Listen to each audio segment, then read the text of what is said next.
All right. Hey, everybody. We are live with Scott Serkland of Serkworks. Thanks for coming, Scott. This is a lot of Hey, fun. no problem, David. I'm happy to get a chance to talk to you again. Yeah. Now we've chatted briefly in the past about our various doings, and I think I first found you through some YouTube recommendation, and I just was blown away by the style of what you were doing. It was really neat to see the consistency and the style between all of your videos and that really awesome room you have. It's good to know. It's good to know that YouTube is promoting me. Yeah, I always yeah. wonder how that works. So it's like trying to build an audience on YouTube isn't that easy, but I keep at it. So Right. Now I gotta be honest, I'm a little disappointed that you're not wearing your mad scientist lab coat. yeah, you know what? So I've sort of got two different studios. I've got the underground lair where I shoot most of my YouTube videos from, and then I do wear the green lab coat. And then I've got up here, which I kind of call the command center, but it's not very underground lairish. But I'm hoping that's going to change. I'm going to try to get some green screen stuff in here and do all that kind of stuff, so I can actually show the process of me working, because that the underground layer, spoiler alert, kind of behind the scenes or breaking down the fourth wall, is just sort of like a walk-in closet. So it's not really functional to like actually go in there and create. But I'm trying to change that and kind of expand the whole thing. And so, but yeah, usually it's everything I do kind of centers around mad science. It's a whole, mad science versus art vibe that I kind of portray and everything. So. Yeah, well, it's a ton of fun. And now the first thing that I mentioned to you, and this is a funny coincidence because last night on the stream I had Daniel Jude Miller. Now I don't know if you had a chance to check out any of his I work. started watching it, but then I had to do something. But yeah, but I've been going through most of your videos, so I will eventually catch up to all of them. I mean, probably what you felt like you had to go do was buy a cap to compete with Daniel's incredible cap collection. I think he has about 5 million hats. Yeah, I'm not. I mean, I played Little League when I was a kid for probably like, oh geez, maybe 6 seasons. But other than that, I mean, I don't really watch a lot of baseball. If I had to watch one sport, it would probably be baseball, I guess. But I'm not a big sports fan, so I probably, I'm not even in the competition. I might have some old Little League hats somewhere in storage, but other than that, yeah, he's got me. Yeah, too busy with the mad scientist work. That does consume one's mind. Yeah. So now, correct me if I'm wrong, Scott, but I read somewhere that you are creating some very dangerous things, including I think it was robots, aliens, zombies, right, and other imminent threats to humanity. Yeah. Is that correct? Yes, that is correct. That's kind of my tagline. And so I've been doing this for a while as far as art and everything professionally. But when I used to do more like I did like character design and all that kind of stuff, and I did a lot of client work. And then I decided I wanted to kind of do my own thing, kind of try to move away from client work. And I'm thinking, well, what are all the things I like to do? And I'm like, well, I like to draw robots, and I like to draw zombies and aliens and all this kind of stuff. And I'm trying to think, well, what do all these things have in common? How can I kind of put them under one umbrella? And I'm thinking, I don't know where it was. I've also had I've always had this design aesthetic to what I was doing, where it was kind of very like a Willy Wonka type factory and everything vibe to it. And then I started to think, well, if I make some tweaks, it kind of looks like that factory could be like a mad scientist laboratory. So I kind of did that, and I thought, well, if there's this underground, like clandestine mad scientist laboratory that, it would, where maybe we're working on experiments where a zombie outbreak would happen, or we're building robots, or, basically anything that goes wrong, all these things that I like, anything that could go horribly wrong and spell the end of humanity. That's the kind of stuff I like to create. So it all kind of fit under that mad science umbrella. And I've always been a fan of like Frankenstein and stuff like that. And just science. I used to do a kid show, and the main antagonist to that was this mad scientist that, basically wanted to take over the world and everything. So that's always been sort of a thing that I've been into. So I just thought, well, if I don this green lab coat and just kind of build this brand around all the things I like. And part of it was just, I was thinking, with the work that I do and everything, how I don't know, how can, I don't know. It just, again, it kind of everything kind of started to click together. But if you were a mad scientist, or somebody who was an aspiring mad scientist or evil genius or supervillain, well, I mean, where do you go to build your underground lair, your death ray, and all that kind of stuff? And that place didn't really exist. So I kind of thought to myself, well, maybe I'll just make that place. So then I started designing prints that are all mad scientist themed. And, you know, obviously there's not a whole lot of people trying to take over the world as far as, you know, the mad science and super geniuses and all that. But I found that a lot of people that are just into geek culture and everything gravitated to it as well. So I don't know, that's kind of how I started building my brand. Mm-hmm.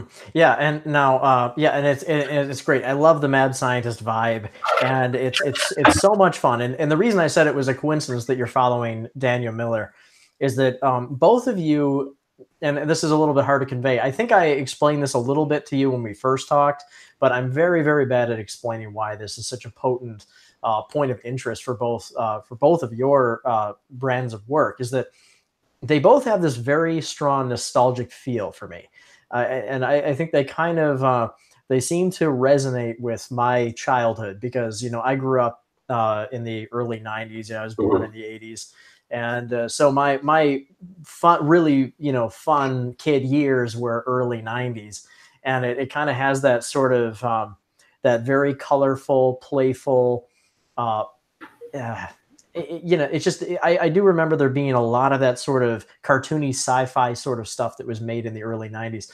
And it wasn't afraid of color, using a lot of color. And Right. That's something that I feel is resonating in your work, but also has a very child-friendly aesthetic. And so I think the thing that excites me most about your work is that not only do you have the ability to tap into something I remember being wonderful from my childhood that I think would be great for today's world, but in addition, you also seem to lack, and I mean this in the best possible way, the any sort of real cynicism, a lot of these sort of sarcasm and cynicism that seems to be present in a lot of children's media today. Right. And so when you combine that sort of old, because that was another thing that when people are sort of emulating that early 90s style these days, oftentimes there's this desire to add some that sort of that irony to it. That it's like, oh, you know, we're aware that it's early 90s stuff, but you know, we're going to make it better for today's youth. Right, And I'm right. thinking, no, you know, I really miss the genuine media, the stuff where you would make something that's, you know, kind of, you know, goofy and fun, and, you know, stuff like the old Teenage Mutant Ninja Turtles. And, you know, you'd have these crazy shows like the Toxic Avenger, you know, or was the Toxic Crusader? Which one was the Toxic Crusaders was the kid version, I think. Yeah, there's a very big difference between them.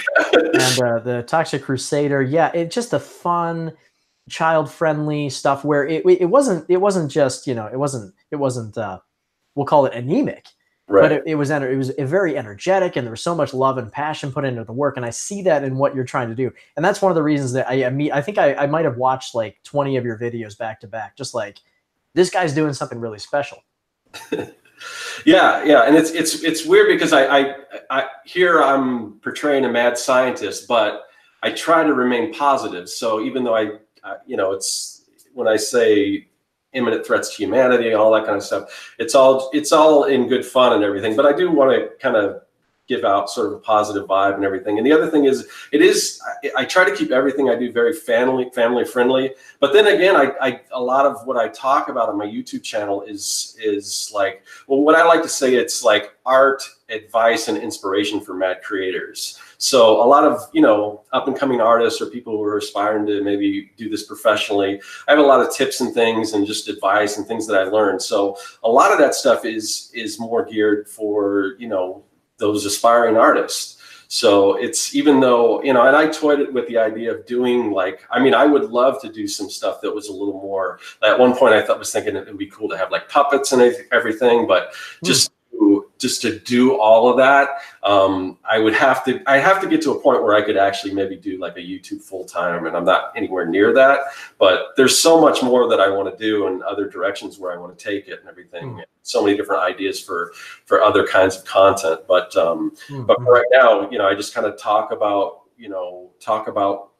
what I've learned as a professional artist, and try to help other people and kind of give back and everything.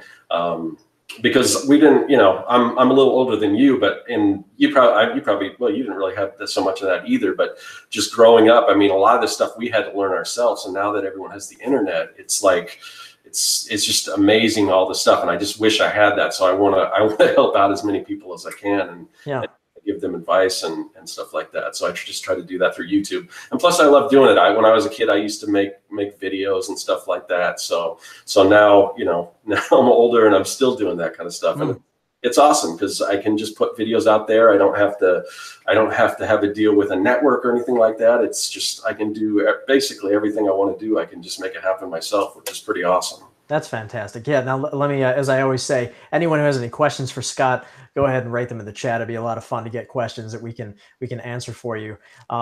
Pick the brain of a mad scientist. Pick the brain of a mad scientist. Yeah, I get the comic Captain Kangaroo in the laboratory. Yeah, it's a lot of that kind of stuff. It's very. I'm also, I think '90s was Beekman's World. You remember Beekman? Or there was a show called Beekman's World, and there was Bill Nye the Science Guy, and anything like. There was a short-lived Weird Al Yankovic show. I think it was just called the Weird Al Yankovic Show. I think it was one season, and it probably only aired like 4 episodes or whatever. But if you look at some of the sets and everything from there, I mean, I just love that kind of stuff. So I was really inspired by all that, and like Pee-wee's Playhouse and stuff like that. So.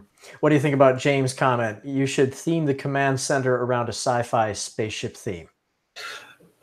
Ironically enough, I actually have a spaceship in my house, a spaceship room. So when years ago, of course, we all do, right? Yeah. Well, years ago, I used to do set design and everything. I was in children's entertainment. And I created a children's show, and it got as far as getting the pilot and it optioned and everything. And I'm sure just from pitching stuff that we got pretty far, but eventually most of these things end up not happening. But anyway, so I learned how to kind of create sets and everything. So when we were looking at this house, and we've been here for a while, there's this little doorway, and it opens up just to where it's like the access to the air conditioning unit. And so it's just kind of where the roof comes down. You can't really stand up in anything or in it and everything, but I'm like, you know what, I can do something with this. So I ended up making sort of these kind of tunnels in the spaceship. And eventually I'm going to do a tour of the underground lair when I get everything done, and I will kind of give a tour through there and all the other stuff. So, but yeah, so I've got it's basically just it's for my kids. There's a TV in there where they can play video games and everything. But yeah, so I already kind of have a spaceship, but yeah, well, I have to figure out what to do as far as the command center. Okay, well now I need to see the spaceship at some point. So I think that has to be a set at some point. Yeah. Well, I'm thinking I'm hopefully if I'm going at the course I'm going now, maybe in another 3 months I'll hit 10,000 subscribers, and I wanted to do something big for that, because that's kind of a big number. Because at 10,000, I guess you get all the perks that even the biggest YouTubers get. Like you can have the community thing where I can actually just send out like messages to people, and they don't actually have to watch my YouTube. And there's other stuff that comes with that. So it's kind of for me, it's kind of a big deal. I mean, it's all relative. I mean, some people, have millions of subscribers or whatever, and that's small potatoes to them. But for me, that's kind of a big deal. So when I hit that, I do want to kind of celebrate. And one of the things I want to do is kind of like a art studio tour, an underground lair tour. So. Okay, so, that makes sense. Yeah. That would be pretty amazing. Yeah, James GSR says, I love that I can watch your vids without worrying if it's suitable for my kids. Yeah. That's hard to find. Yeah.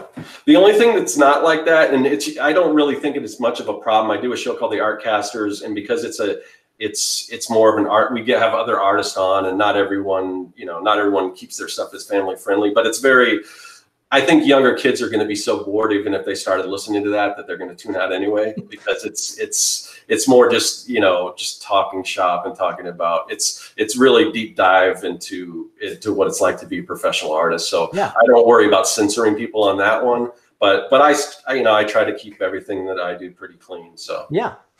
So let's get into the fun stuff here. Now, I have a few issues here of Scott's book. Now, this is The Young and the Dead. Right. Now, I want to say a few things because obviously as I said last night to Daniel, artists are notoriously bad at talking up their own work. So knowing that, I will do that on your behalf. Go ahead. And then you can go curious to hear what you have to say. So it's nice. Well, they're fantastic. Yeah, and it's fun because so when I first met Scott and I reached out to him, I said, I love the work that you're doing. I love the vibe and everything that I just explained. But it was interesting because I had talked to him about the Young and the Dead, and I at the time, this was right around, and this was kind of a point of contention that you had written this before the show Stranger Things had become a thing. And what I would say is, first of all, if you like Stranger Things, you will love this book. And it's awesome. It did precede Stranger Things. It has a very similar vibe in the sense that it's kind of a sort of a bit of an 80s callback. It has that really wonderful, playful vibe that you got, the sort of free range kids vibe that you had in the 80s where, kids could go outside, without melting out of from their parents' fear. So this, the childhood that we both had anyway, I was able to go to the park. So the Young and the Dead, fantastic storytelling. And what like I always say, one of the best things about seeing this sort of thing is when you have somebody who has a vision and a dream, puts it together and just gets it done and gets it out there, which, one day, Scott, one day I'll be there. Well, you're so close right now. I mean, well, you've already got your original property done, and then you've got the Kickstarter that's going. That's definitely going to fund. So, I mean, I think once you get this thing, I think the first one's going to be the hardest one. Once you can prove yourself with that, I mean, you already have just the campaign itself. You look at it and it's so professional and everything.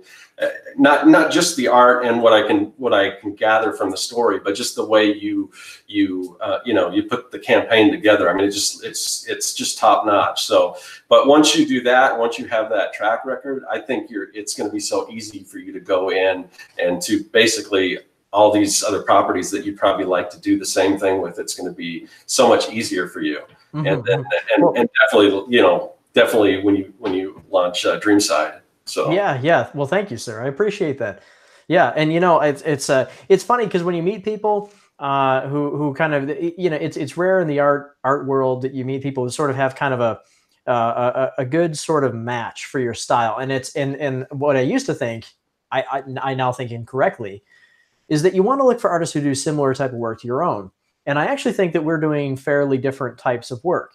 The funny part is they magnetize really well. And sometimes when you try and find very similar artists, you kind of butt heads a little bit.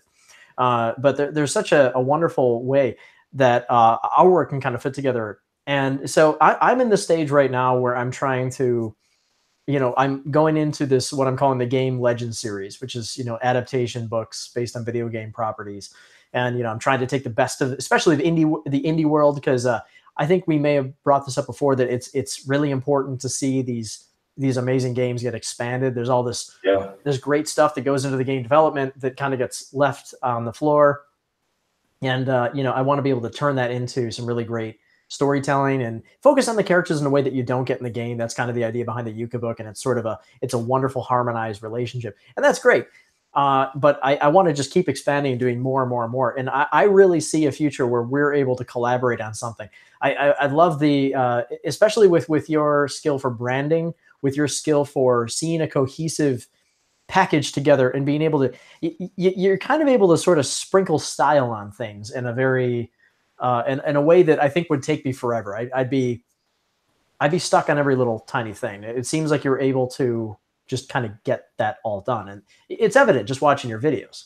No, thanks. But yeah, I don't think you're too far off, like what you did with the Kickstarter, the way it looks and everything. If anyone hasn't, I assume everyone here, if you haven't, maybe you've come over from my channel, but definitely check out David's Kickstarter, because the artwork is just amazing. That plus his own original property. And and our styles are, I would say, very different. Like I shy away from color in general, just because I don't trust myself in color theory so much. Usually most of the things I do are like limited color palettes and everything, but your use of color and just how vibrant it is and everything is it's really amazing. So yeah, I appreciate that. But I agree. I typically like to seek out people that are doing something quite a bit different than what I'm doing. So, Well, it's interesting. You know, yeah, that's the music of the industry. You get to meet people who can play a cacophony together.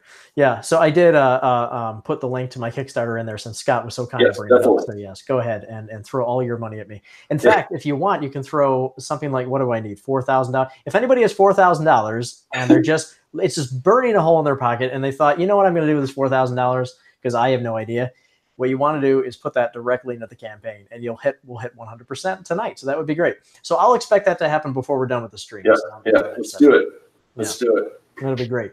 So yeah, so I'm curious more. I mean, you've kind of alluded a little bit toward future plans, but I'm curious what it is that is kind of on your plate for the foreseeable future, other than massive YouTube growth.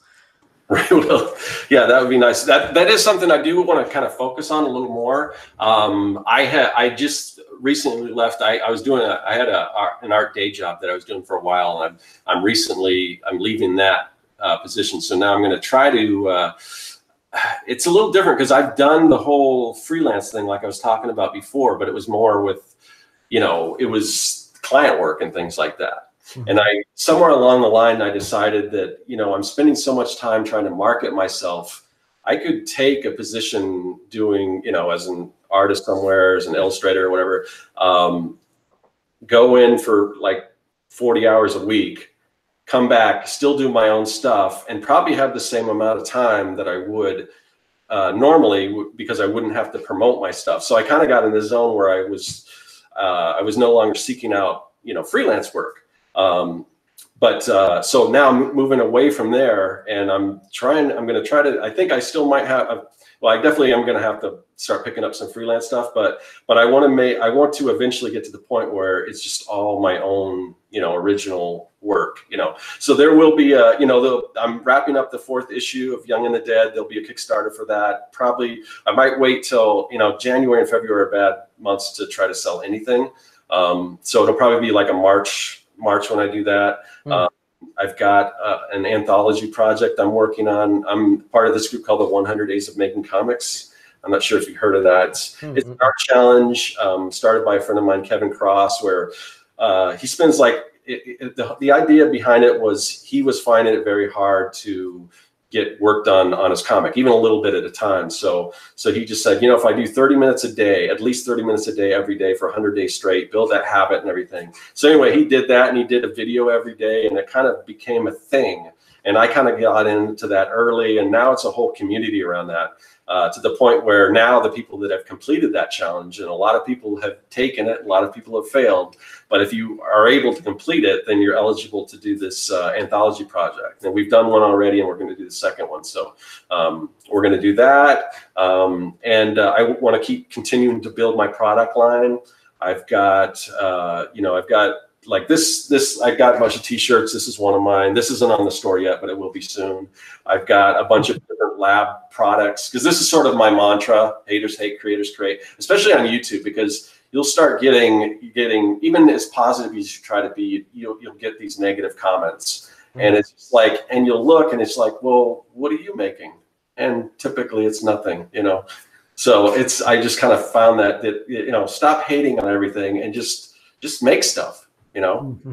It's much but that is important to create than it is to just hate on stuff. So it is. It's hard to create, and it's certainly easier to hate. Right. Maybe that's part of it. I think the thing about it is, I often say, I had this discussion with somebody just the other day about how we only have so much time. So use it wisely, and if you get started on something that you want to do today, you'll be a day ahead tomorrow. You'll be a year ahead next year at this time, when you wish you would have gotten started.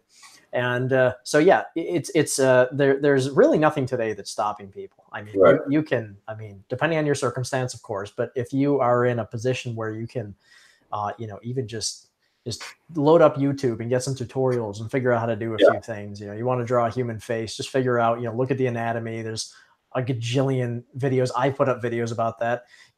Scott has certainly done that, put up just about any sort of effort into internet research, and you can find just about anything you want to learn how to do. And then it just becomes a matter of practice. It's really nothing stopping it.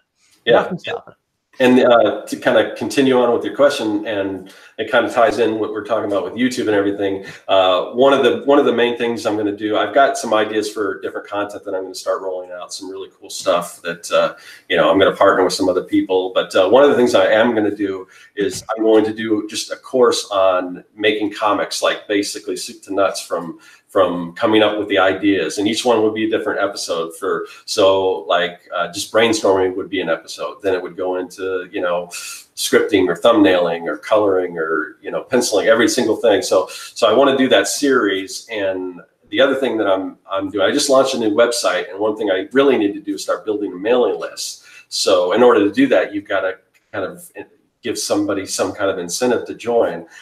So I'm building like a digital pack. It's just a kit for creating comics digitally. It'll have like page layouts and comic book fonts and brushes and just basically that whole thing. So and as I'm doing these lessons, a lot of that stuff will be in that I'm using will be in that kit. So that's sort of another way that I'm going to try to promote myself and build a mailing list and everything along with that. So have you ever considered looking into doing any sort of physical how-to books? I haven't, not physical. I mean, I was thinking, ebooks and things like that. Yeah, the one thing is that, like, I don't know. It seems like video is more my speed than I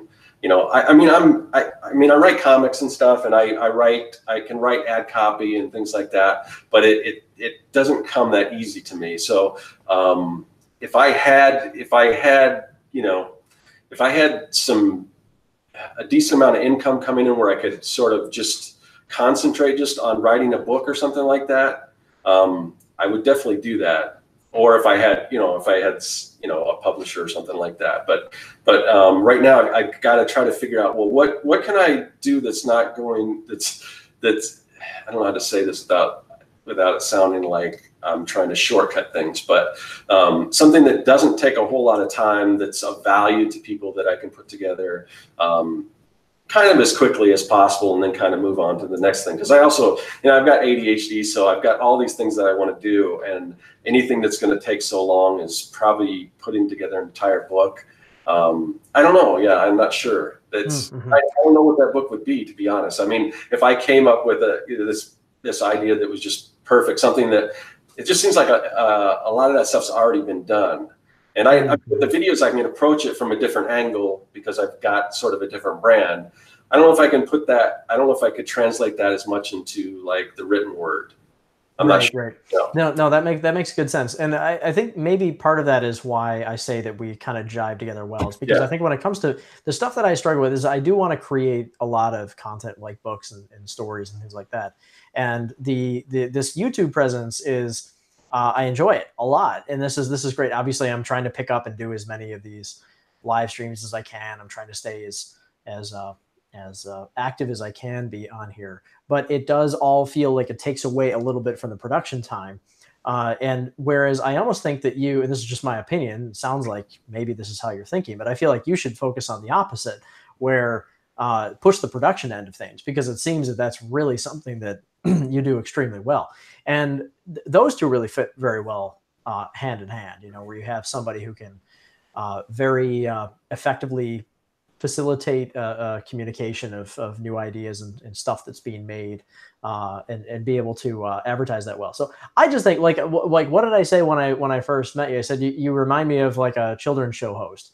Yeah. And it was funny because you had mentioned that you had pitched a show in that way, and I thought, yeah, this is kind of this is an unusual vibe you have. So I just think you should push that as hard as possible. You almost have, I mean, I hate to say it, but you remind me of like the Dr. Dreadful. You know what Dr. Dreadful is? Isn't he a video game villain? Dr. Dreadful? No, he was. Wait, Dr. Dreadful. There was the toy. The toy, yeah, the toy line where you make like the creepy crawlies and stuff. Yeah, you make like the food. Right, all that kind of stuff. I've been inspired from that. I remember those commercials. All of that stuff seeped in, whether consciously or not. But anytime I see, I mean, I don't know what it is, but I've always sort of gravitated to that whole idea of the mad science. And and everything. So. Well, it's so much fun. It's sort of harnessing that. I think that's all part of that nostalgic vibe, is that it kind of reminds me of a lot of that media that I consumed anyway as a young kid.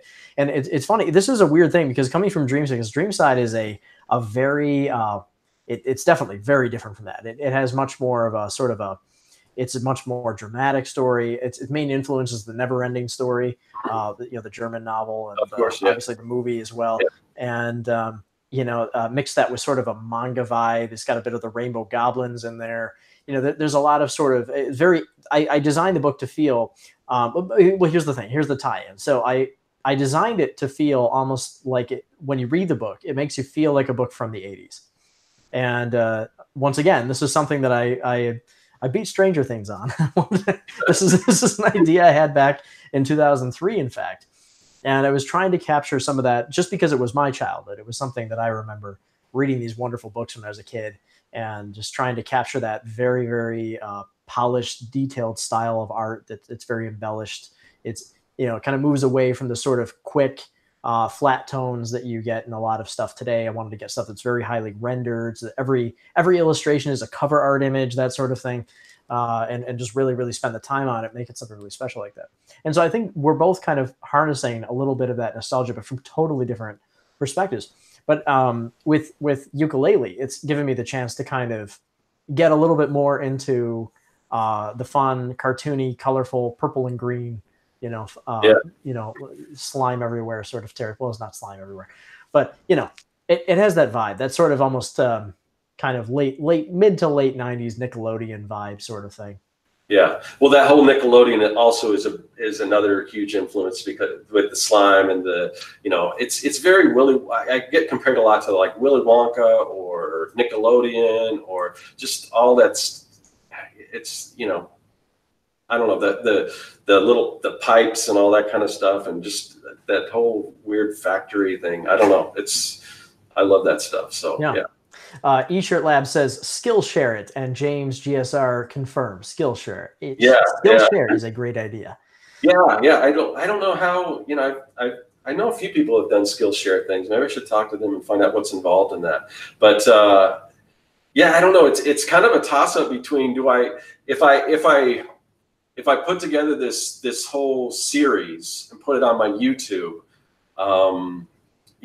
Would it make more sense to do a course that can actually charge money? But I don't know. At this point, I think it's more important for me right now to just build an audience and giving that stuff out for free to people and growing that audience. Because once you have that audience, you can kind of write your own ticket, Then Skillshare will come to me. If you do enough of this stuff like that and you start to get noticed and you start to build an audience, then oh, I got a new art printout, and you've got a fan base that's like, oh man, I want that.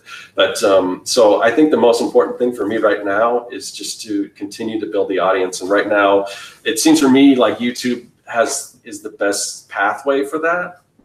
So I'm going to continue to do that. So I would love to do a Skillshare course, but right now I'm thinking of just putting this stuff together and put it on my website and everything. So that makes a lot of sense. No, I feel the same way. I mean, the reality of the situation is that somehow bills have to be paid, and I was talking last week with somebody about choosing between doing something for fun and doing it for a living, and I've tried to make a go of doing this for a living, which means that two things have to happen. One, you have to really love what you're doing. You have to have the passion and all of that.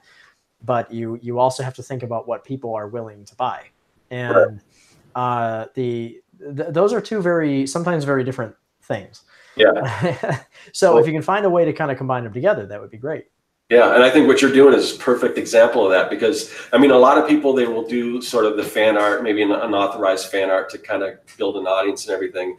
But I love your approach where, I don't, as awesome as Dreamside is, I don't know how that would do if that was to be your first project. I think doing what you're doing now, where you're kind of tapping in, you're partnering with an existing property that you're a fan of, and it's totally legit. You're putting it out there, and you're getting some of that audience right there that can help, build your own audience once they see your work, and then they go to your website and they start seeing the stuff with Dreamside. I mean, I just think that's a brilliant way to do it, you know. Oh, thank you. Yeah. The fact that you were able to do that, and a lot of that I think has to do with just your skill as an artist, because if you show somebody, you know, oh, this is what I can do for your property, that holds a lot of weight, rather than just, yeah, I want to, you know, I want to, I don't know if is it necessarily a license? I don't know exactly how that works. Yeah, it is a license. I mean, yeah.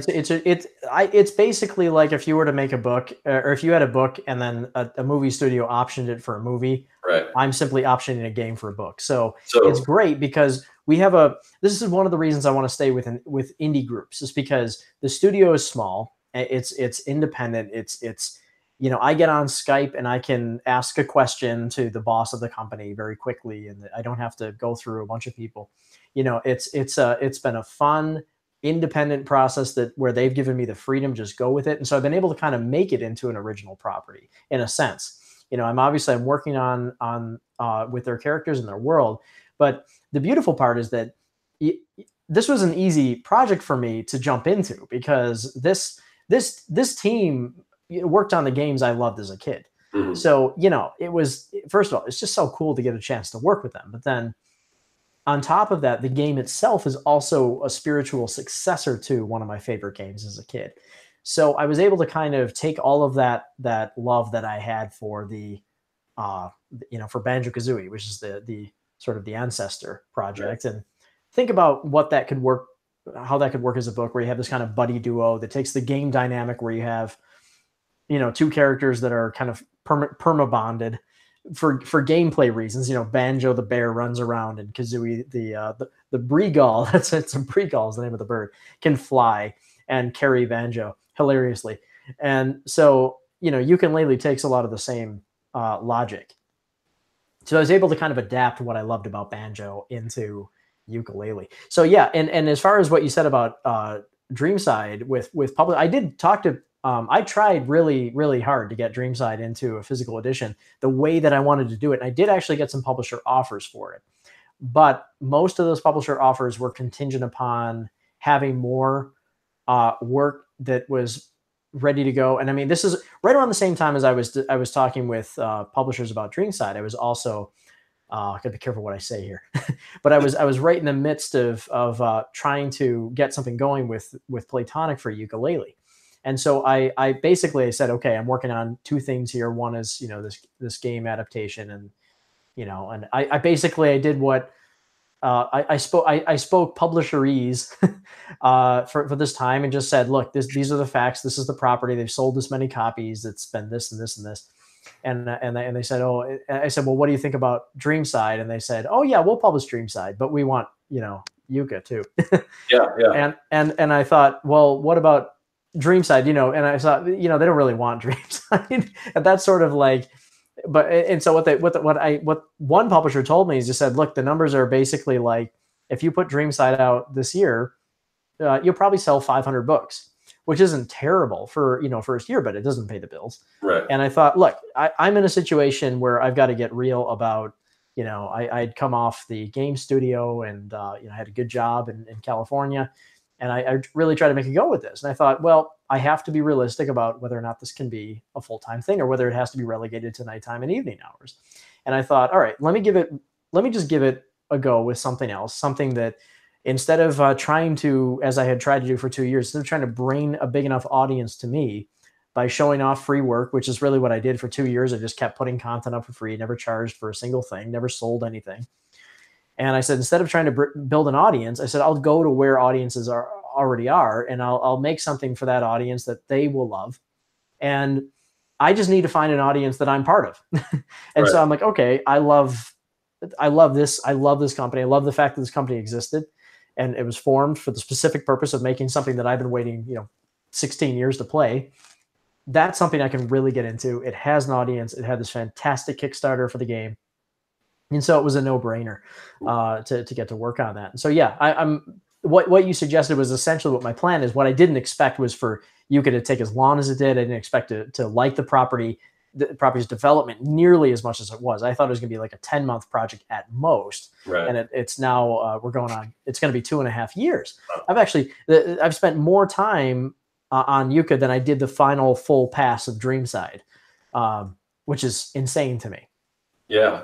Well, I think what you did so brilliantly as far as a way to promote Dreamside is that when you did the Kickstarter video, it's very much about you and the property and your connection with that property. And so you can, when you watch that, it's not just, oh, this is, you know, this is a great property, you're going to love it and everything if you don't already or whatever, but you're tying it in with what you do. And so you're selling yourself as much as you're selling that property, you're tying them in. So once they discover that and they love it, they're going to know that it's, I mean, it's like your name's kind of all over this. As you didn't originate these characters, but you're very much continuing that story and you're putting your mark on it and everything. And I think people are going to see that and they're going to say, I want to see what else this guy does, you know. Well, there's two reasons for that. Also, is that it's disappointing to some degree to the small but existed fan base of Dreamside that I had to keep relegating that project, you know. And I'm aware. Trust me, it bothers me more than anybody that, you know, the book just kind of keeps getting pushed and pushed and pushed. And, you know, the whole reason for it is, you know, I could just go and do like some cheap printing of Dreamside somewhere, but it wouldn't be right for the project. I want it to be the right edition, you know, at the right time. And the right way to do that is to get some, I guess I'll use the word practice first. Mm-hmm. And that'll, you know, lead into it a little bit better. That's not to say that I'm practicing on Yucca. It's more that I'm working with something where I'm not doing everything, that there's a foundation already for Yucca. You know, the characters are known. It's all I really had to do with this was make a really good book, right? And make the book, make it good, get it printed, and hopefully the audience would find their way there. I wouldn't have to also try and put all this time and money and that I don't have into marketing, you know, something like Yucca. And then, yes, as far as the video being very, well, I guess me-centric, right. The reason for that actually, and I also want to be very careful what I say here, is that, you know, part of the original deal I had with Playtonic is I said, look, nothing will help this book sell better than promoting it to your existing Kickstarter backers. And I said, right. You know, I mean, look, those are the people who had trust in you before the product even existed. And I said, you know, maybe this is something we can push. Now, this was 2 years ago. And just 2 years ago, it was only a little while after the Kickstarter had ended. So since then, Kickstarter has taken on a curious reputation. There's been a lot of cases where projects have kind of collapsed a little bit or things have gotten delayed. I mean, even with Yooka-Laylee, there was a delay, you know, in delivery. And so the crowdfunding phenomenon has shown some cracks, you know, as some growing pains, we'll call it. Right. And so what's funny is it took me so long to get Yucca going that throughout the period of development I started with at a time when Kickstarter had a sterling reputation, a very exciting reputation, all the way down to, okay, Kickstarter now has a few issues and people have some perception problems with Kickstarter. But part of the original deal was to allow me to do a Kickstarter campaign because I figured it'd be easy for people. They back the game, we'll use the same storefront. Because if I sell through Amazon, you know, nobody will make any money on it. You sell books right. through Amazon, you know, Amazon immediately cuts it down to 60%, and you have to pay distribution fees. You know, this is a subject for another video. But the bottom line is that if you look, the only way for creators to make money is to take a step back from this current retail model, which is really it's really hard to. You have to sell a lot of books. And what that means is that people will still make stuff, but they'll be stuck doing it at nights and weekends. And you're always going to kind of get people's tired hours making this stuff. You really want that passionate stuff made. We need to kind of reduce the expectation of how much stuff there is. You know, let stuff take a little bit longer. There has to be a little bit more investment in each project, you know, and anyway, I'm going to go off on a rant here. So, but Playtonic in their to their enormous credit, was very, very concerned about doing anything that would cause problems with existing backers for the game. They didn't want to, you know, rile up any temperatures or, you know, right. it just sort of make sure that nothing would cause problems with the existing backer community, because they wanted to make sure that people understood they were not jumping into another Kickstarter campaign. And I said, that is the best possible thing for me, because I'm trying to build up my own company. I'm trying to build an audience myself. And I said, let me just take the reins on this. And they, you know, it was in both of our best interest. It was, look, they were telling me, Dave, make it as much about you and your company as possible. And I said, okay, you know, that way I can try and build up a following, and hopefully it will work. Yeah, and the fact that because of that, now it's, when you go to the Kickstarter, it's under your company name. Your company name is also on the book as, you know, as a publisher, however you want to put that. And then, but once that's successfully funds, and it's going to, obviously, and hopefully it'll. Well, we'll see when somebody puts $4,000 into it. Well, you got some time, but yeah, but assuming that, you know, I mean, I'm pretty positive. But anyway, so, but once that funds, your next project, and maybe it's Dreamside or whatever, that's still on, you've got all those people that back that there. You've got all that audience that you kind of were able to build from this other project, and they love your work. So when you launch your own thing, you know, you've got that audience right there. So that's, I mean, I think it's a brilliant way to go about it. So. Well, I appreciate that. Yeah. Thank you. So now, have you done a Kickstarter campaign before? You said that you were doing a Kickstarter for the 4th book. What is the idea behind that? So I have done one. I did one for the 3rd book, and you know, I'm planning on Kickstarter. The idea behind what I'm doing, just with these single issues, really the only reason why I'm doing these single issues, because my goal is to have like a completed like trade or graphic novel or whatever. But for me, that's too much of a monumental task to take on for me. Like I said, I got ADHD, and I have to create these benchmarks, or else I would never get it done. So if I break it down into individual issues, and I don't promote the book all that much. My plan is once it's done, then I will really hit the ground hard and promote it. But the one thing that I do is that I try to do like a Kickstarter, just to, you know, to help fund the publishing and everything like that. And it does help sort of, you know, build an audience for the book and everything. So the weird thing is, because it is like a 4th issue, and as you go, you know, on, my audience is a little bigger than it was before, but it's still like a 4th issue. And the more, if you're doing like a series, it starts to dip as far as Kickstarter. And I'm hoping that's not going to be the case, but there's a lot of people that don't have the other issues. So there'll obviously be a tier where you can get, if you don't have any of them, you can get all of them or whatever. So, but yeah, so from now, you know, I started with the 3rd issue as far as Kickstarter, because I had already published issues 1 and 2 by myself. But so every issue after that, which I think the plan is that it's going to go probably 6 issues. So, but I'll run a Kickstarter probably, I don't know, when the final one, I don't know if I'll have a floppy too, or if that'll just be the trade. I'll probably do a floppy anyway, just in case somebody wants to complete the set. I mean, but yeah, that's kind of what I'm planning on doing, is once I finish them, and this is sort of my passion project. It takes a lot longer than it should, and the other, you know, people have asked, you know, are you going to try to get in the comic book stores? And the problem is, it just takes so long that, you know, until I'm at a point where I have the trade, to me, it doesn't make a lot of sense to try to get in the comic store, because I don't want people just hounding me for the next one to come out. And the people that do follow it, I appreciate their patience and everything, but it's like, this is just something that I do, you know, on the side, and I love doing it, but it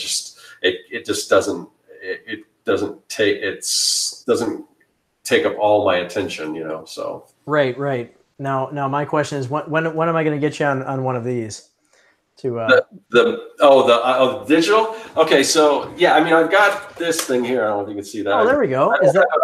Yeah, so I've got the Cintiq and everything, and I think I mentioned that anthology project that I'm going to do. I think I want to try to do that digital. And when I started doing this, I started digital. And one thing, you know, back when I had, you know, I had mentioned I was working as an illustrator for a company.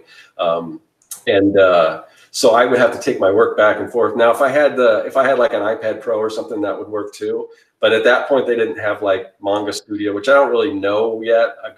I've started working in it, and I definitely want to talk to you about that because I know you're well versed in that. But I got to do some more tutorials and everything on that. Yeah, that would be fun. That would be a fun thing that we can do, is kind of go back forward on that. But for me, it's just, I don't know. I know it'll be quicker if I start to do everything digital. I think I will still do all the inking traditional, because I see people ink digitally, and it's like they make a swipe and then they do another one until they get it perfect. And I know I can ink faster than I could probably ever ink digitally, traditionally. I'd like to see you try out Procreate, because the inking tools on that are they're insane. I do. You know, not that I sell a lot of my original artwork, but if I did, it's nice to have that. So even if I think the route I'm going to go is I'm going to try to pencil everything digitally, because then it's so much easier to make corrections and resize things and all that kind of stuff. So I definitely want to try to do that. I mean, I say that every time I start a new issue, and then I eventually just go back to my old ways, because it's easier for me to take my page to work on my lunch hour and work on it and then come back. But now that I'm going to be fully at home working in the studio here, working for myself, I'll have my Cintiq here all the time, and I won't have to worry about taking it mobile and everything. So the plan is definitely to start doing more digital stuff. Now, if you go to like my online store, I mean, most of my finished work, other than comics, is all digital. I mean, I do a lot of my stuff in Illustrator. Oh, right. Yeah. So I like the very technical lines, like when I'm doing robots and stuff like that. So very graphic, because I consider myself as much of a graphic designer as an illustrator. So, and I like to work type into my designs and everything. But the comic book's kind of separate for whatever reason.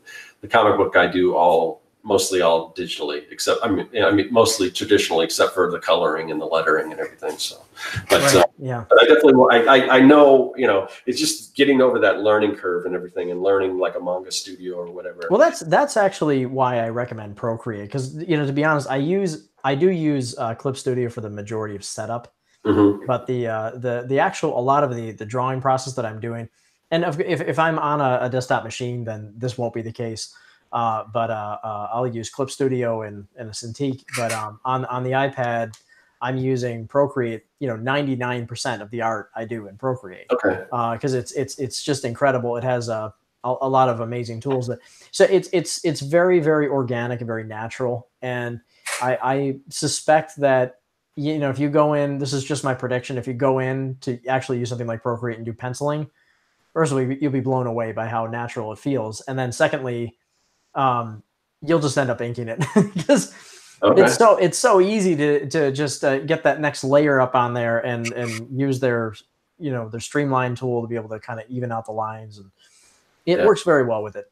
Yeah, I'll have to see, because everything so far I've seen with even people inking, I just think I can ink faster traditionally, but I don't know. You probably can ink faster traditionally still. I would say that the benefit obviously being editing. Yeah. And that's pretty much it. But that can also be a hindrance. See, all my editing seems to come in once I've got the sketch done, there's very little times where I put a line down, I'm like, oh no, I messed up. So once I've got that, done, even though my stuff is my pencils are very loose, and as a result, and hopefully that gives it more, emotion to it or whatever, or my art, because it is very, it's very loose. It's not, I used to pencil really tightly where, I would just, you can just go over the ink, exactly ink the lines. Now it's kind of like, oh, well, this line can kind of go this way or that way. But to me, I kind of like that loose look to it. And it takes me a lot longer than it used to. So. Yeah. Well, actually, one of the funny things where I did it only for the cover for Yuka is the whole book uses ink line. But on the cover, I used a pencil, which was similar to Dreamside. So with Dreamside, I actually use a pencil brush. And it's just kind of a slow refinement process to keep building up the pencil. But it gives me an organic edge. Yeah. Because at least for Dreamside, I wanted to have like a soft quality. I still have like thick, rich lines, but they feather just a little bit around the edges just to get that nice tapering and just really try and drive the elegance of the lines, get you know, this curves exactly as I want them to be.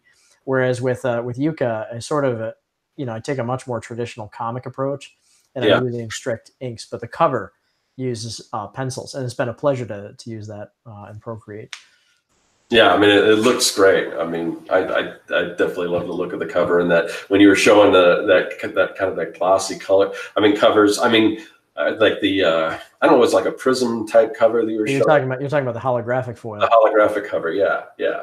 And sometimes I mean, like with my stuff, I've done a few of my prints on sort of like I guess it's like a pearl style paper, and depending what the print is, it looks good on that. But sometimes I shy away from that stuff, but your stuff with the color and everything, it just adds so much to it. I don't know if that's always the case with everyone's art, but definitely with your stuff. I mean, that like kind of foil look or whatever, just really. Oh, you wouldn't want to use it with everything. It's my influence on the holofoil actually comes from a specific reference. So there was a game studio that apparently nobody remembers called Working Designs.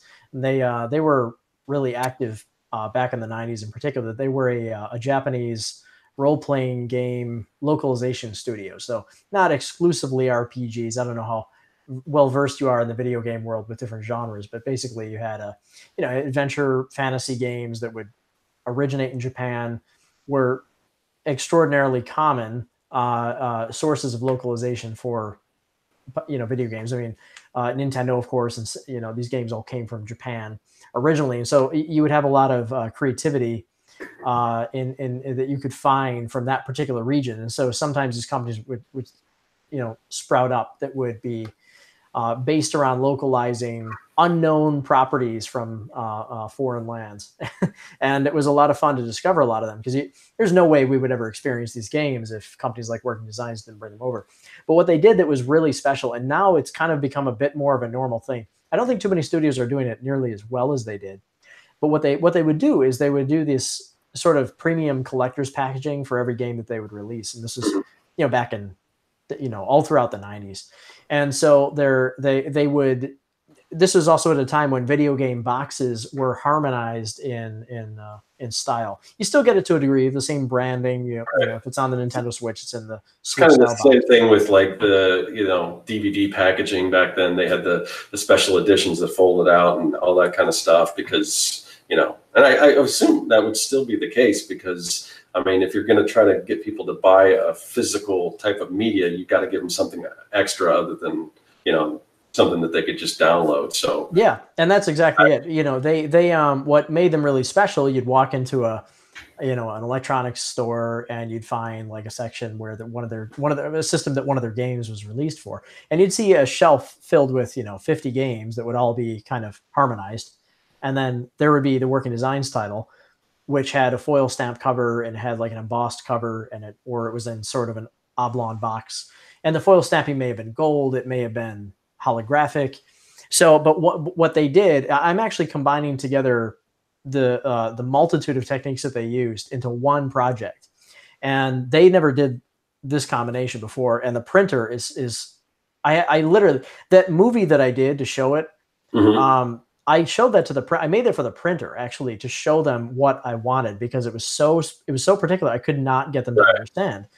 And it's an insane cover. It has there's so much thought and design that goes in that cover, because what we're doing is it's what's called a sculptural deboss. So it's like a relief sculpture. So they literally in 3D they take the 2D drawing and they make a 3-dimensional version of it. Okay. Right. In a like a, you know, Maya or Max or whatever they use, an AutoCAD program, and they create what, you know, so that you can feel the three-dimensional quality of the drawing with rounded edges, not with stair-stepped or singular plateaus, but they actually sculpt the whole thing. So it's just like an old-fashioned stone relief sculpture. Oh. And then they print that into a brass die.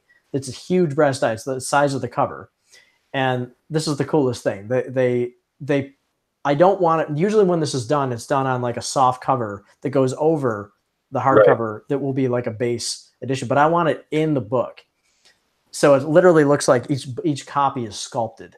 And the only way to do that is they have to use a soft cover stock material. So it's like a spongy material that's really thick. It's like a few millimeters beyond what it would normally be.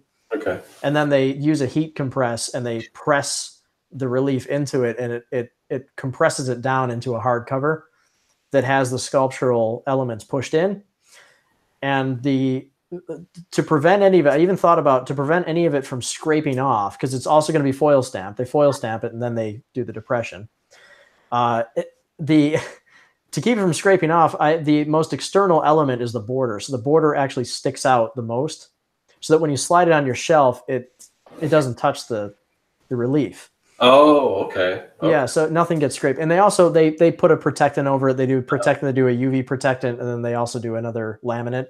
So it's not scraping off no matter what. They're doing a reinforced binding. It's a thick stock.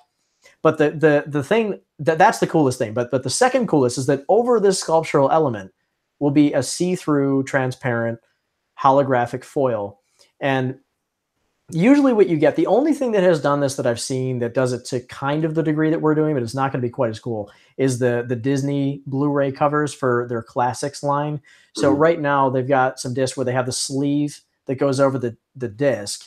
Okay. And it has embossing on it. It's not debossing, it's embossing. It pops out, and they do have a hollow foil over there. It's very subtle. I don't think they pushed it enough. But it's an amazing effect, because it takes whatever colors are underneath and it adds that sort of what is it? I can never remember the word for this. Kind of like a crystal, not phosphorescent, effervescent. I think it's effervescent effect, where you kind of get a full rainbow spectrum as you turn it, and it reflects light. You can see this is a source of passion for me. So if we hit that stretch goal, it's going to be the coolest looking book. It'll be amazing. Will that be all the books or just certain tiers? Yeah, all the books. And the reason for that is it's extremely expensive to get the dies produced. So right. I have to produce 2 dies, and they both have to be brass. The foil can be the foil, I think, can be copper, but the problem is if you get copper, it's going to wear down faster. And aluminum is also an option that wears down the fastest, I think. And so brass will last. You could print 100,000 books with brass. And so I figured, why pay to get a die done that's just going to wear down? And so it's thousands and thousands of dollars to do, but it's so worth it, because once you get the die, it's not a terribly large expense to do it to each book. Right. And so that way I figured, oh, this is awesome. If we hit a certain stretch goal, then I can upgrade every book all the way down, to the baseline edition. Everyone's going to get that awesome cover. And part of this is I want to make something awesome, but I also want to make sure maybe this seems insane, but in today's world, people, when they get something they like, a lot of times they'll talk about it on social media, or they'll put it on YouTube, and they'll say, oh, this is a book I got, I'm going to do a review. And I want everybody holding up the best edition. Yeah. Because I don't want somebody having like the junky softcover edition and then say, the book is kind of plain and normal. I want everybody to have the most amazing possible experience with that book. Yeah. So have you announced that stretch goal yet? As far as that one was announced right from the beginning. So it's a 60,000 stretch goal, which is kind of right. It's not too much over what I really, really need to get that embossed. But I think part of this is that I want to commit to getting that embossed die made so that I can use it for future printings. So we don't need that $4,000 now. We need how much? Well, now we need $24,000. $24,000, people. If you got $24,000 burning a hole in your pocket. Yeah, exactly. So I mean, you had 4,000. Somebody's got 4,000, right? So what's 20 more? What's 20,000 more dollars? What is that going to buy you? I want to see that. Yeah. So I'll call Bill Gates and see if he's got any money he can throw my way. Yes. So some folks have been reacting to our discussion about Clip Studio and Procreate, saying it is worth learning, and Procreate is awesome. Yes, there's never any coffee stains on your digital work. That's a good point. If there is, you've got a bigger problem. That's a bigger problem than spilling probably on you. That's right. Yeah, James, thank you. That sounds like a spectacular book. It does, and I would love to see it happen. This is also, imagine this being on a bookshelf. And it's on all sides. No matter how you turn it, it's gonna, the spine in the front and the back. If you get the backer edition, it's got a backer seal, which is also foil stamped. So to some degree, no matter how you display that book, it's going to have that radiant, luminescent quality, and That's hopefully pretty we'll. amazing. I would not leave the store without that book. Like if I was a kid, Yeah. or now, if I saw that book, it'd be like that book is coming home with me. That's awesome. That's awesome. Yeah, we got to make that happen. Yeah, that's right. That's right. That's right. So yeah, yeah. I am curious if you've ever been curious about branching out into other mediums. Things you know, I mean, we've talked a little bit about you know, doing video production. We talked about comics, obviously, and tutorial content and things like that. Have you ever thought? I mean, I know with the show, you even tried to get something going with a series. You know, I'm curious if you ever had any aspirations for things like movies and video games and that sort of thing. Yeah, well, I mean, I used to work in video games, as far mostly social games. I worked for a video game, a social game studio, and we had some popular titles and stuff like that. And yeah, that was I love that. That was a really cool job, and it was just the people there, and just kind of, it's a lot different than, because like the job I've been at. I was one of two illustrators, and we kind of just go in and we got our headphones and we just draw all day. but that was a little different. It was more, I don't know, it was more of a creative, because my current position that I'm just leaving, everything I was pretty, you know, they basically said, these are some inspirations. This is kind of what we need. And then I just went to it, and from that, I just did everything myself. But the video game studio was a little more collaborative and everything. So yeah, I miss that in a way. I mean, I like doing stuff on my own, but I also miss that kind of collaboration. But yeah, so I mean, as far as my own properties, I mean, if they were to be optioned or whatever, or something like that, I don't know if it's something that I would seek out to try to produce myself, because to be honest, I'm not a huge gamer, even though I've worked in video games. But to me, it's kind of video games to me are too big of a time suck, for one, and plus I'm not any good at video games. You give me those controllers and I'm like, you know, that new Spider-Man game, like what the, you know, it doesn't translate here. So, Yeah. but, yeah. Yeah. So I mean, I love, you know, looking at them. I love the storytelling, like, because when they hired me, when I was working in game design, I think they asked me if I was a gamer, and I said, well, not really. And they said, well, that could be, you know, this was in the interview, and they said, well, that could be a good thing or a bad thing. And at the end, I think it was a good thing, because I think I approached things from a different, because everyone else there was big gamers, but I think I approached it from a different kind of storytelling perspective, just from comic books and movies that I love. So, you know, that's kind of how I approached everything, because it's all storytelling, you know. Mm-hmm. So as far, but yeah, I mean, I would love, you know, if somebody wanted to, you know, produce a movie based on one of my properties, or something like that, or is that kind of what you're asking? Or are you talking? Yeah, I'm just throwing stuff out there. I think that one thing that's been fun, I have been attempting to rediscover. Yeah, I really am getting lost in this world of nostalgia lately. It's overwhelming. You know, I mean, I feel like everybody goes through that to some degree. But there's something very special about that time period when it comes to producing media, especially media for kids. And I think part of it is because, as somebody whose job now is producing media, and I like to think that even though I'm making stuff that adults can enjoy, I want to be making stuff that's good for kids. Yeah. And that's a central, if not the central goal ultimately. And so I'm trying to look very deeply into today's media and see where it's very hard. I'm sure you've experienced this. It's very hard to know sometimes if you're seeing media that is not quite up to the standards of what you'd like it to be, what it used to be, or if you're just getting old and cynical. Yeah, yeah. And there's definitely a fine line there. But one of the reasons that I have been a little bit more curious lately about some of the media that came up in the 80s and 90s is that so many of today's youth seems to be interested in re-exploring that period. So, you know, rather than kind of just being stuck in whatever it is that is currently popular, they're kind of, you know, even young kids are going back to that period and saying, hey, There's something cool here.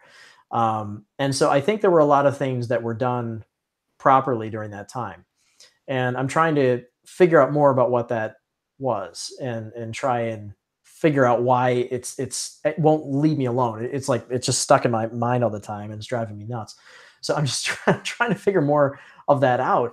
So part of it, I guess, is all part of a desire to see a lot of good, healthy content made that's fun. Is not childish, but child friendly. And I just think there aren't too many people who are really doing it who come from a good kind of moral foundation, which I feel like you do. Unless I've pegged you completely wrong, and you're a totally evil mad scientist. I'm not really trying to take over the world. Yeah, yeah. So it's a wonderful quality, and I just want to see more of that, and I'd love to see it. I just want to see it expand, because it would be great to have to know that a lot of the media that's produced is made by folks who have a kind of that sort of decent foundation to begin with. Yeah, and I think it helps when you are trying to kind of bring back things that are nostalgic. It's that you as much as possible. I mean, it's such a hard balance to, how do you bring in the new audience but still respect the original material? And sometimes people do it well, sometimes not so well, sometimes just miss the mark completely. But I think as long as you have people that have a passion for whatever their property, like what you're doing with Yucca, obviously you love that, and you can see that come through. And I think that's gonna resonate with the existing fan base and everything. But sometimes sometimes you see it, people just like, oh, this was popular, let's bring it back, and they don't have the love for the property other than, oh, people know about it type of thing. So yeah. That's its own can of worms. And I had heard some whispers of a new Never-Ending Story movie, which got me both excited and concerned. It's I've got the book right behind me here. I haven't read the book, but I've definitely seen the movie, and I think I don't know how many sequels they made, but I know I've seen at least 2 of the sequels. So. Well, if you saw more than one sequel, then you saw too much. Right. But I think that the movie was wonderful for different reasons. I mean, people like to go back and forth. The movies are all significant deviations from the book. Yeah, always. Massive deviations. The first movie, in terms of content, covers maybe about 40% of the book. It's a weird, because the book sort of has 2 parts to it. It's kind of has sort of a weird layout. It has I think it has 26 chapters, one for each letter of the alphabet. Okay. And it's very clever and unique in its layout. When I was a kid, I read it, and it was absolute magic. Like the movie did one thing very, very well that was authentic to the book, was it captured Bastian's fascination with the book, the fact that he couldn't put it down. I realized that this cat over my head is making it look like I have a ponytail, but in fact, it is just a cat. Yes, it's a Halloween cat. So, he was really in the book, and you feel like that when you read the book, because it's so well written. And I was stunned to find out that when I was a kid, I didn't know any better, but it was originally a German book. And I'm not even going to try to pronounce the name, because somebody tried to teach me how to say it. And I think I tried it 40, maybe 50 times to no avail. Yeah. I know the first word is D. Yeah. For the. I got that part down. So incredible classics that were made with great passion. I mean, I go back to the 80s all the time. I look, movies like The Dark Crystal. I love that. The Henson stuff at that time. Speaking of Henson, we got Labyrinth. The Indiana Jones movies. E.T. is one of my favorites. These movies, I can't tell if they don't exist anymore, or if they're rarer and harder to find, or if they do exist and I'm just not seeing them in the same magical way because I'm not a kid anymore. Yeah, that's really interesting. And I think about that too, because I know, like with some of the superhero movies, I think specifically for me, like the DC, they're just not. It's not hitting the mark like the Marvels were, even though they changed things with the Marvel stuff. But the DC is just like, I don't know what they're doing with that character that I love so much, type of thing. But but a lot of there's people that like it. And I remember when, and it could be just getting older, because I kind of liked the stuff back when I was a kid. But when I was a kid and they would change things, I remember my dad saying the same thing. Like Green Lantern would get a new costume or whatever, and my dad that doesn't look like my Green Lantern, type of thing. Or I remember when before Venom was a thing, when Spider-Man got the black costume. I was right there reading comics when that happened. I thought, oh man, this is cool, and I love that black costume so much. But a lot of people maybe didn't like it as much because it was different or whatever. So, but I was a kid at that time, so the new things that they were introducing then I was into. But now it's kind of like, I think it's just because I like that nostalgia, So I don't know. It's a good question. I've thought about that myself, but yeah, I don't know. But certain things,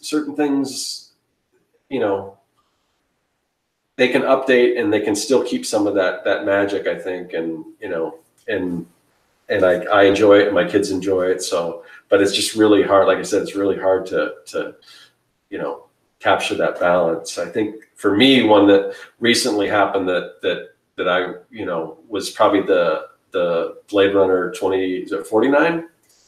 The new Blade Runner is what I yeah, thought. I think that was just perfect, because it continued the story. It was something different. It wasn't, if they would have done it like the original Blade Runner, which is sort of a very slow burn, I don't think it just couldn't capture like today's audience attention as much. They were able to make some changes there and everything, but I thought I thought that was like perfect, because it's funny because I watched that maybe when did I watch? About 4 months ago or so. And I remember watching the time and thinking I'd heard great things about the movie, and I watched through the movie and I enjoyed it. I enjoyed it reasonably well at the time. And then as I'm thinking back on it now, I'm thinking I really enjoyed it, and it's aging very well. And when I put it together with the old movie, they really do seem to jive. Yeah.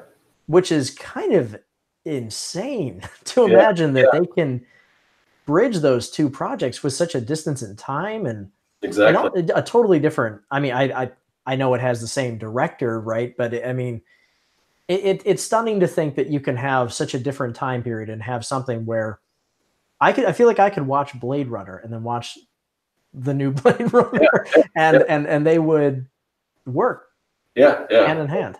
It's very rare, but sometimes they can do it. It's like I try not to blame anyone for attempting it. Like there's certain things like that. I'm a big fan. I mean, obviously, if you know, like Young and the Dead and Stranger Things, and I'm into Monster Squad, all that kind of stuff. But Goonies is a big one for me and a big inspiration. Yeah. And they keep talking about they're going to do a sequel, and I just. I don't know. And it's even like Richard Donner, at some point, I don't know if it's still going on, but said he was involved and everything.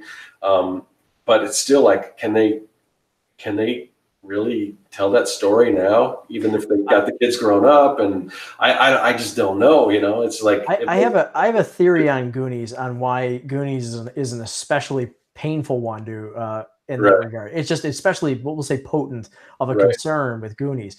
So Goonies came out, I think, in 89, maybe 88, somewhere around there. I'm not positive exactly when it came out, but maybe 90. Okay, so it was somewhere between 88 and 91, which would have put me square at the age of 8 years old. Mm-hmm. If it was 1990, I was born in 82, and I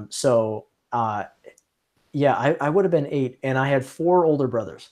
Okay, I still have 4 older brothers, right, and no more than I know of. So being the youngest of 4 brothers, you're exposed to, all the coolest stuff in the world that's way beyond your years when you're young. I mean, I remember joking. I joked all the time that I watched The Shining when I was 7, because I happened to be in the room at the time, and that was a mortifying experience. But The Goonies does a really amazing thing that movies really have to struggle to do that well, where you have an amazing childhood friend chemistry, where when you watch the movie, you feel like you're watching your old friends. And I think part of that is because a lot of people watched the Goonies at that time when they were about the age of for me, I was the age of the kids in that movie. roughly. I guess I was a little younger, but I kind of just felt like I had we would watch the movie with our family and friends. And so we had our real life friends, but then it's almost like the movie was just an extension of my group of family and friends. And so it's weird when I watch the movie, I kind of just feel like I'm watching old video recordings of hanging out with my buddies. Yeah, yeah. And that is a really overwhelming emotional experience because it kind of like it makes you think, oh, this is because the movie didn't change. Everybody else got older. Yeah. But you still watch the movie. It still has the kids you used to hang out with, and then you realize, wait a minute, I never hung out with these kids. Yeah. I didn't know these kids. That, I certainly didn't know follow them size fives and right. Mama Fratelli. But I mean, it's surreal to watch those movies, and so it's a very, very pronounced part of a lot of people's childhoods, and it's hard to imagine. It's almost like someone's dipping into your old family photo albums. Yeah, kind of just pulling out what they like, and they're gonna draw over it and say, all right, let's replace this person with this actor, and we'll do this and this. And it's kind of like, hey, wait a minute, leave my photo album alone. Right. Yeah. Yeah. I get it. Yeah. But I mean, and as far as that, the whole thing about, relating to it, as far as this is like hanging out with my friends and stuff, that's really a lot of what I try to do with Young and the Dead. I mean, a lot of the characters in there are based pretty much straight from friends that I had. Some friends pretty almost dead on their personalities and stuff. Sometimes there's an amalgamation of a couple different people, but it's basically like, I say it's like if me and my friends in the 80s, if there was an actual zombie apocalypse, I mean, that's pretty much what, what Young and the Dead is. So. Right, and you do get that vibe reading the story, and it you can see those influences in it, but it also has a character of its own, and so I really enjoyed reading it for that reason. Yeah. I do have to interrupt to make a very exciting announcement that we have crossed over into 90% funded. Sweet. So, yes, we are 10%. That's because of this particular thing. Of course it is. Of course it is, because that's where I am and that's where I'm celebrating. All right. So thank you to everybody who clearly contributed all of this money. Now we've got 10% to go, and this is an exciting time. Awesome. Sweet. Yes. Well, good. Well, so on that note, we're coming up on about an hour and a half for our talk, and so I'm wondering if how you're feeling, and if you kind of feel like maybe there's anything else you'd like to cover tonight. I don't know. If you want, I mean, we can wrap it up, because the one thing I do want to mention is that we can sort of continue this conversation a little bit, because you're going to be on my show, The Artcasters, on Thursday. That's right. So, we'll definitely get a chance to talk again. I don't know if there's any other questions or anything that pertain to this particular conversation, but we're going to get a chance to talk again soon. So that's right. I think that was a nice, well-rounded talk, and I love the fact that we at any time I can sort of express that obsession over nostalgia and why it is something that I'm working so hard to try and sort through. I think that really, something tells me that really resonates with a lot of people around my age group, because when I talk to my buddies, they kind of feel the same thing, but they don't quite know how to express it. So we put it into our art and figure out ways to deal with it, because that's what we do. We're artists. Yeah, definitely. Yeah. Well, good. All right. Well, Scott, thank you so much for taking the time tonight. Does anybody have any questions at this point? Go ahead and leave them in the chat. You got a few more seconds to ask us any questions that you'd like answered. Just so we're caught up here. Yes, James. It seems like people stop caring about creativity and wonder in favor of saleability.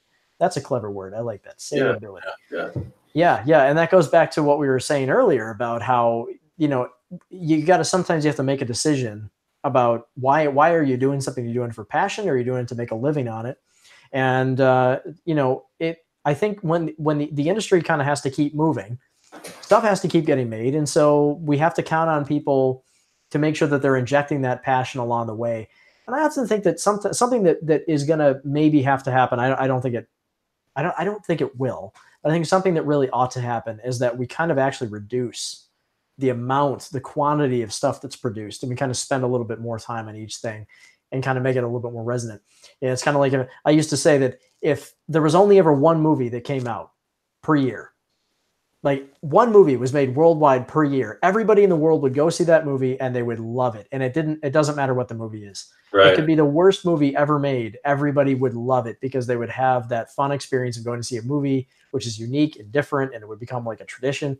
So you kind of take that and you say, there's new content every 5 minutes now, and it gets so overwhelming. It's like stuffing your face with candy. Candy's great if you have it every now and again, but if you're constantly eating candy, it's not so good anymore, and it makes you feel lethargic. Yeah. So I mean, it's good for creatives because there's so many different places you can go to put stuff out, whether it's TV or whatever, or creating your stuff, putting it to a Kickstarter. I mean, there's so many different avenues, but there's also so much stuff to consume. It's just like, I mean, just like Netflix alone. I mean, it's like movies and stuff. I mean, now I'm to the point where I've been just because it's Halloween, I've been watching some horror movies before I go to bed, but I don't find myself like, when I see somebody tells me about this awesome series, I'm like, well, how many episodes is it? And if it's more than like 10, it's like, yeah, it's too much of an investment for me. I just don't have time. Yeah, that's right. That's right. So Jonathan, congrats on 90% funded. Yes, thank you, Jonathan. That is thanks to people like yourself who have really helped out with spreading the word and giving it your support. So thank you so much for that. And James says, congrats, 10% should go quickly, hopefully. Hopefully indeed, yes. We went over that 100%, way over. We want to get that nice foil cover. Yes, I really want to get that made. Yeah, it's so expensive to do, but once you have it, you have it. So I'd like that to kind of be a regular thing with all the books. I'd like that to be kind of an iconic thing. That this is, the golden books have their golden edge thing. I'd like to be the emboss and foil stamp guy. Yeah, because I mean you're doing it right. I mean, sometimes it can be gimmicky, but I think it just works perfectly with what you're doing and just your artistic aesthetic and everything. So right. Okay, all right. Well, I guess with that we should sign off. And Scott, thanks again for joining. I'll see you very shortly. We're going to be together on Thursday on the Artcasters. So everybody here, you can see us jabber on more there with slightly different subject material. And so that'll be a lot of fun.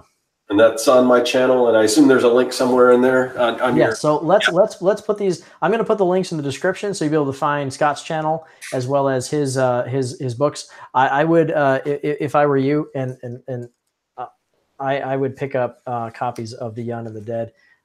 There are currently 3 issues. And we have the 4th one coming, fourth one's almost done, as was noted on the stream tonight. So that's going to be coming to Kickstarter soon, which is apparently the new hot place to get books made. Yeah. And so very excited about that. And Young and the Dead, fantastic fun. If you like the Goonies, if you like, I hate to say it, but if you like Stranger Things, you will like The Young and the Dead. Yeah. And as well, Scott also has quite a lot of tutorial content, as he had said. And I think you have what do you think these things called the monster packs, right, as well? Okay, yeah. So I've been doing digital products, and that's kind of what I'm going to be going into. Like what I said, I'm going to have a pack where it's for comic book creators, a digital pack. But there's actually 2 stores on my website. If you go to my website, if you go to serkworks.com, there's a link that says store, and then there's also one that says downloads. And the downloads are just my digital products. Mm-hmm. So right now what I have is, if you're an illustrator or if you're an advertiser or just you want to have fun, I've got these packs. I've got a zombie pack, a robot pack, an alien pack, or a monster pack, I guess. And then I've got these 2 cosplay packs, male and female. And basically what they are, they're you can build avatars with them, but they're just there's like, some of them have over like almost like 900 different pieces that you can create your own characters for avatars or whatever you want to do with them. Like there's samples like in the thumbnails. You can, like, when you're viewing the product, you can kind of see some other stuff people have done with them and everything. But yeah, you can do all kinds of cool stuff with them. So but those are also available on my website too. So that is at madsciencesupply.com, correct? Yeah, that will take you directly to the store, and then again, there'll be another link that says downloads for the digital stuff. But all my physical products are if you just go, like David said, if you just go to Mad Science Supply, that'll take you right there. So right, madsciencesupply.com, and serkworks.com is of course your home website. Yeah, and there's a link there too. So it's all kind of the same basic hub. So Yeah. James has suggested making those into stickers. yeah, well, that's the thing. I mean, if you were to buy one of those packs, you get the license to do pretty much anything you want. I mean, there's certain if you're doing something, I think there's a thing where if you're working for like a Fortune 500 company, it costs a little more for the license. But if it's just you, I mean, you could buy these packs and make your own stickers and sell them, and you can make your own creations out of them, or your own stuff on Etsy. I mean, it's just kind of just a cool tool that people can use. So, I mean, I sell my own stickers, but those packs are more for, I mean, they're for people to create whatever they want with them. So, and you can feel free to, if you buy the pack and you've got the license, and feel free to profit off of it, make your own stuff and sell it with them. So nice. Okay. Well, it's a great creativity starter. The links are in the description. So thanks everyone for coming, and hopefully we'll see you on Thursday. All right. Cool. All right. Thanks, Scott. Thank you.